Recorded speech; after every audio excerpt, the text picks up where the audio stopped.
좋으신 우리 주님의 은혜가 오늘 이 시간 우리 모두 함께 하시기를 바랍니다. 오늘 우리가 함께 나누실 하나님 말씀은 에스겔 33장의 말씀입니다. 에스겔은 국제적으로 매우 어려운 시기에 하나님의 선지자로 부름을 받았습니다. 주전 605년에 남유다에 대한 바벨론의 1차 공격이 있었고, 이때 다니엘을 비롯한 유다의 청년들이 끌려갔으며, 또 8년 후인 주전 597년에 바벨론의 2차 공격이 있었습니다. 이때 유다 왕 여호야긴을 비롯한 1만 명이 포로로 잡혀갔는데, 이들 중에 에스겔이 포함되어 있었다라고 말씀을 드렸습니다. 오늘 본문의 말씀은 33장 21절의 말씀을 근거로 에스겔이 포로로 잡혀간 지 12년째인 시점에 있었던 사건입니다. 21절을 보시면 우리가 사로잡힌 지 12째 해, 열째 달, 다섯째 날에, 그러니까 이 말씀은 바벨론의 2차 공격으로 에스겔을 비롯한 유다의 왕 여호야킨과 1만 명의 포로가 바벨론으로 잡혀간 지 12째 해, 열째 달, 다섯째 날이라고 하는 의미입니다.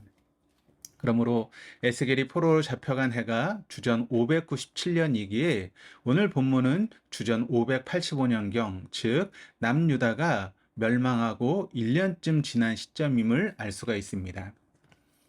그동안 에스겔은 하나님 말씀을 선포하면서 먼저는 이스라엘을 향한 회개를 촉구했습니다. 그리고 이스라엘의 주변국들 모압과 세일, 에돔과 블레셋, 두로와 시돈, 그리고 애굽의 죄악을 지적하며 회개하지 않으면 하나님의 심판이 임한다고 경고했습니다. 본문에서는 회개하지 않는 이스라엘이 하나님의 심판을 받아 멸망했다는 기록이 나옵니다. 그러나 이스라엘이 멸망했지만 하나님께서 완전히 이스라엘을 포기하신 것은 아닙니다. 오늘 본문의 말씀 속에서 하나님의 인애와 자비가 무궁하심을 다시 한번 살펴볼 수 있습니다. 먼저 1절에서 9절까지는 파수꾼의 사명과 책임에 대해 말씀하는데 2절입니다. 인자야 너는 내 민족에게 말하여 이르라. 가령 내가 칼을 한 땅에 임하게 한다 하자. 그 땅 백성이 자기들 가운데에 하나를 택하여 파수꾼을 삼은 그 사람이 그 땅에 칼이 임함을 보고 나팔을 불어 백성에게 경고하되 그들이 나팔 소리를 듣고도 정신 차리지 아니하므로 그 임하는 칼에 제거함을 당하면 그 피가 자기의 머리로 돌아갈 것이라. 파수꾼의 역할은 외적의 침입을 빨리 감지하고 그 사실을 백성들에게 알리는 것입니다. 만일 파수꾼이 외적의 침입을 백성에게 알렸는데 백성들이 아무런 조치를 취하지 않았다면 그 책임을 파수꾼에게 물을 수는 없습니다. 그러나 파수꾼이 외적의 침입을 감지하고도 백성들에게 그 사실을 알리지 않았다면 그 책임은 파수꾼에게 찾게 될 것입니다.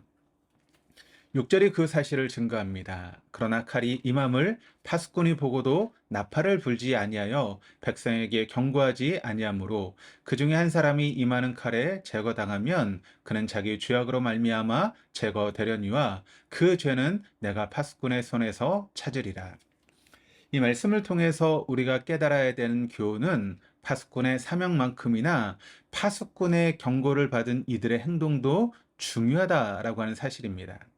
누군가가 구원을 받지 못하고 심판을 받았다면 그에 대한 책임은 파수꾼이 아니면 파수꾼의 경고를 무시한 사람에게 있습니다. 심판의 책임을 심판자이신 하나님에게 물을 수 없다는 사실입니다. 성경은 지금 의인이라고 해서 영원히 의인이 되는 것도 아니고 반대로 지금 악인이라고 해서 영원히 악인이 되는 것도 아니라고 말씀합니다. 중요한 것은 지금 어떻게 행동하느냐에 따라 죽을 사람이 살 수도 있고 살 사람이 죽을 수도 있다라고 하는 것을 성경이 말씀하고 있습니다. 성경은 우리가 아담의 죄로 말미암아 영원히 죽을 수밖에 없는 존재로 태어났으나 예수 그리스도를 믿으면 영원히 죽지 않고 영생을 얻을 수 있다라고 말씀합니다. 예수 그리스도를 믿고 안 믿고는 인간의 자유이기에 그 결과에 대한 책임 또한 인간 스스로 져야 하는 것입니다. 오늘 말씀은 그 토대 위에서 선포되었습니다. 본문 10절부터 20절까지의 말씀은 운명론이 잘못된 사상임을 다시 한번 재확인시켜 주고 있습니다. 이 말씀의 요지는 이런 것입니다. 현재 내가 의인으로 인정받았다고 해서 방심하다가는 멸망을 받을 수 있고, 반대로 현재 내가 악인의 자리에 있을지라도 하나님을 믿으면 구원받을 수 있다는 것입니다. 13절입니다. 가령 내가 의인에게 말하기를 너는 살리라 하였다 하자. 그가 그 공의를 스스로 믿고 죄악을 행하면 그 모든 의로운 행위가 하나도 기억되지 아니하리니 그가 그 지은 죄악으로 말미암아 곧 그 안에서 죽으리라. 지금 의인된 것이 중요한 것이 아니라 앞으로 의인이어야 한다라고 말씀하고 있습니다. 14절입니다. 가령 내가 악인에게 말하기를 너는 죽으리라 하였다 하자. 그가 돌이켜 자기의 죄에서 떠나서 정의와 공의로 행하여 저당물을 도로 주며 강탈한 물건을 돌려보내고 생명의 율례를 지켜 행하여 죄악을 범하지 아니하면 그가 반드시 살고 죽지 아니할지라. 지금 악인일지라도 자신의 죄를 깨닫고 회개하면 구원받을 수 있다는 말씀입니다. 처음부터 의인이 있고 처음부터 악인이 있는 게 아닙니다. 의인과 악인은 언제든지 뒤바뀔 수 있다라고 하는 것이 성경이 증거하고 있는 말씀입니다. 요나서를 보면 이 사실을 더욱더 분명히 증거하고 있습니다. 요나가 니느웨에 가서 40일 후면 망하리라 외쳤습니다. 그런데 니느웨 백성들이 회개함으로 안 망했습니다. 이게 무슨 말씀입니까? 미리 결정된 것은 없다는 것입니다. 인간이 무엇을 선택하냐에 따라 멸망받을 수도 있고 구원받을 수도 있습니다. 하나님은 온 인류가 구원받기를 원하십니다. 그 간절한 사랑의 표현이 인카네이션, 즉 하나님이 인간의 몸을 입고 이 땅에 오신 사건입니다. 그 크신 하나님의 사랑을 깨닫고 예수 그리스도를 구주로 믿으면 구원받을 수 있지만 그것을 거부하면 어떻게 되겠습니까? 예수를 믿기 싫다는데 억지로 하나님께서 그냥 믿어 이래 가지고 천국으로 이끌고 가시겠습니까? 주님은 문 밖에 서서 두드리고 계십니다. 주님이 문을 열 힘이 없어서 기다리고 계시지 않습니다. 주님은 억지로라도 문을 열고 들어올 수 있습니다. 그러나 우리에게 자유의지를 주셨기에 기다리시는 것입니다. 우리를 노예처럼 취급하지 않으시고 자유인으로 인격적으로 대하시기에 노크하십니다. 그리고 우리가 문 열 때 기다려주시는 분이십니다. 하나님은 인간을 사랑하십니다. 온 인류가 멸망받지 않고 구원받기를 간절히 바라십니다.